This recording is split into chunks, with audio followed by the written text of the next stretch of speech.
नोटबंदी नोटबंदी का भी जो हुआ था, सुप्रीम कोर्ट ने उस निर्णय को वैलिड बोला है।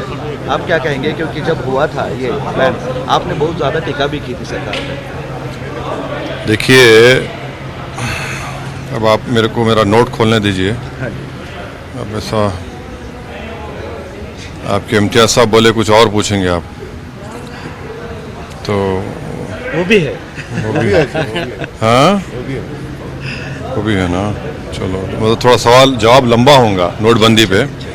आप लोगों को माने नहीं मालूम कितना आप लोग।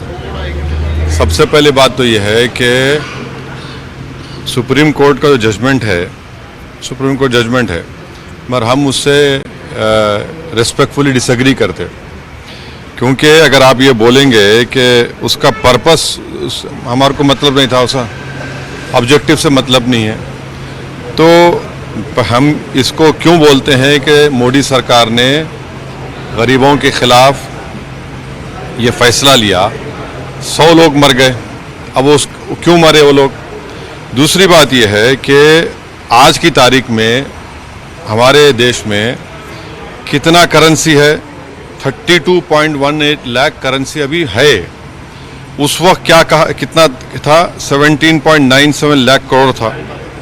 तो अभी डबल कैसा हो गया, फिर डबल क्यों हुआ, इसका जवाब सरकार दे। और अगर आप लोग जो मोदी सरकार की तायद में इतना हारमोनियम बजा रहे हैं, तो आप मोदी सरकार को बोलिए ना कि डिमोनेटाइजेशन डे दिवस मनाओ। दिवस क्यों नहीं मनाते भाई? हर जगह पर झंडी लेकर नाचना चाहिए भाजपा के लोगों को, और इस दिन तो 500 की नोट चले गई। तीसरी बात यह है कि भारत के प्रधानमंत्री ने कहा था, हंसते हुए कहा था कि शादी हो रही है, पैसे नहीं है, गरीब तड़प तड़प कर मर रहा था।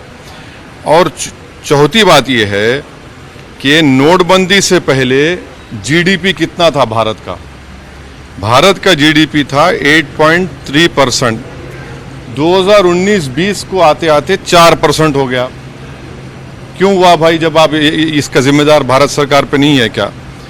और मैन्युफैक्चरिंग शेयर जीडीपी में कितना था? 16% था जब मेक इन इंडिया लॉन्च हुआ। आज कितना है? 13% है। अब मैन्युफैक्चरिंग में टोटल जॉब्स जो आधे हो गए, 5.1 करोड़ 2016 में था जब नोटबंदी हुई, अब जाकर 2.7 करोड़ हो गया। अब बजाओ बीजेपी वालों नोटबंदी का बाजा। तो इसीलिए हम ये कह रहे हैं कि ये जो नोटबंदी का फैसला था वो भारत के गरीब जनता पर और जो स्मॉल स्केल इंडस्ट्रीज पर ये अटैक था, और ये वायलेशन है राइट टू प्रॉपर्टी जो भारत के संविधान में आर्टिकल 300A है। ये हमारा मानना है। और ये बोला गया कि टेररिज्म ख़त्म हो जाएगा। आप परसों ही देखे जम्मू में 5 लोगों का आतंकवादी उनका मर्डर कर दिए। हम उसका कंडेम करते, तो हर एतबार से डिमोनेटाइजेशन एक गलत फैसला था।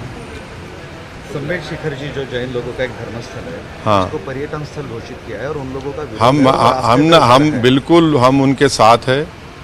किसी भी समुदाय का रिलीजियस प्लेस में आप इस तरह से जो हिंदी का वर्ड पवित्र काम नहीं कर सकते। उनकी उसमें आस्था होती है। तो जो बीजेपी सरकार ने झारखंड में जब उनकी सत्ता थी, तो उन्होंने जो फैसला लिया था उसको ये झारखंड मुक्ति मोर्चा की सरकार कंटिन्यू कर रही है। तो हम ये डिमांड करते हैं कि वो झारखंड की मौजूदा सरकार उस बीजेपी जब सत्ता में थी उस फैसले को फौरन वापस लिया जाए। और दूसरा ये है कि गुजरात में जो जैन मंदिर पर जो वहाँ पर वेंडलाइजेशन हुआ, बदतमीजी हुई, बीजेपी की सरकार गुजरात में उन लोगों के खिलाफ सख्त एक्शन लेने की जरूरत है। आपके पुराने साथी थे प्रकाश अंबेडकर, हाँ, जो आपका हाथ छोड़ चुके हैं, लेकिन वो आपके कट्टर विपक्ष पार्टी जो थी शिवसेना, उनके साथ चल रहे। नहीं, उनका फैसला है, वो कहीं भी जा सकते हैं। हम तो उनके साथ थे। हम आज भी बाड़ा साहब की इज्जत करते हैं, और हम तो ये चाह रहे थे कि उस वक्त एक सोशल जस्टिस के नाम पर एक सही तरीके से वंचित समाज को इंसाफ मिले, उनको ताकत मिले। अब वो ऐसी पार्टी के साथ जा रहे हैं तो वो तो उनका फैसला, हम क्या कर सकते हैं, हम उसमें कुछ नहीं बोल सकते, वो उनका फैसला है। मगर जहाँ तक हमारा मानना है, शिवसेना हिंदुत्व आइडियोलॉजी पर चलने वाली पार्टी है। शिवसेना आज भी फ़ख्र करती है बाबरी मस्जिद के डिमोलिशन पर, और शिवसेना का रोल कोई नहीं भूल सकता। जो जस्टिस श्री कृष्णा कमीशन ने अपनी रिपोर्ट में लिखा, वो उनका फैसला है, आप उनसे पूछ सकते, मैं कैसा कुछ बोलूँगा उस पर। आपके जो नेता है वो कह रहे हैं कि ओबीसी महाराष्ट्र लोगों में संभाजी महाराज को लेकर धर्मवीर थे या नहीं थे? हाँ, संभाजी महाराज, छत्रपति संभाजी महाराज को लेकर एक पॉलिटिकल सियासत चल रही है। संभाजी महाराज धर्मवीर थे या नहीं थे इसको लेकर, और वो मुद्दे में औरंगजेब को भी घसीटा गया कि औरंगजेब बड़े क्रूर थे। तो ये सारी सियासत के मुद्दे हैं एक महाराष्ट्र पक्ष में। का अब एक आप पक्ष का असदुद्दीन ओवैसी को क्यों घसीट रहे हो उसमें? नहीं नहीं छोड़ दीजिए ना मेरे को। अब आप क्या करना चाह रहे हैं मैं जानता हूँ, आप अच्छे आदमी हैं, मेरे दोस्त हैं आप, ऐसा मेरे को नहीं घसीटना चाहिए आपको। अभी आप घसीटो ना, ये पूरा सत्ता में जो लोग थे और है उनको पूछो।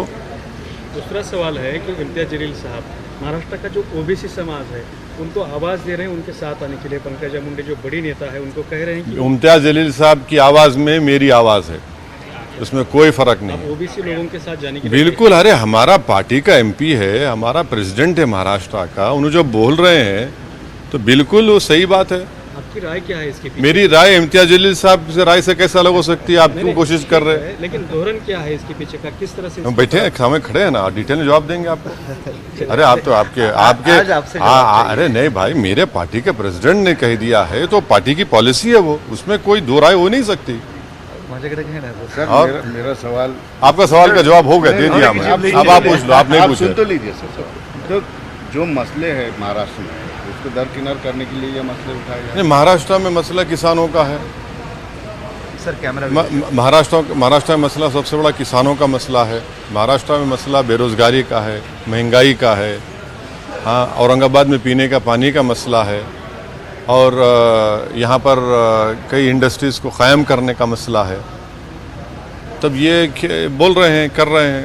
एक जेपी नड्डा जी की सभा हुई है औरंगाबाद में, 20,000 25,000 लोग आएंगे ऐसे बताया था, और 2,000 भी लोग नहीं थे, पूरी खाली सभा हो रही थी। बहुत मैं आपका शुक्रिया अदा करता हूँ, आप सच्चाई बोल रहे हैं, आप सच बोल रहे हैं।